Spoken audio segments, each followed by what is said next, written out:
ታዋቂው የእስልምና ምሁር በርካታ መጽሐፍትን የጻፉ ትልቅ ዓሊም ናቸው። ከተብቱ ቢኡስቡዐይ ሃተይኒ አልፈይ ሙጀለዲን በሁለቱ ጣቶቼ 2000 ቮሊዩም ጽፍ ያለው የሚሉ የዘመናቸው ካስማ ነበሩ። እኒህ ሰው አንድ ነገር ይላሉ።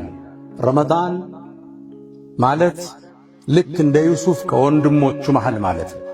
ልክ ዩሱፍ አባቱ ያዕቁብ ዘንድ በጣም እንደተወደደው ሁሉ ረመዳንም አላህ ዘንድ ከወሮቹ ሁሉ የተወደደ ነው። ረመዳን ቀሲሩ ላ የቅበሉ ተክሲር። ረመዳን አጭር ነው፣ ማጉደልን አይቀበልም። አላፊ ነው፣ መዘናጋትን አይቀበልም።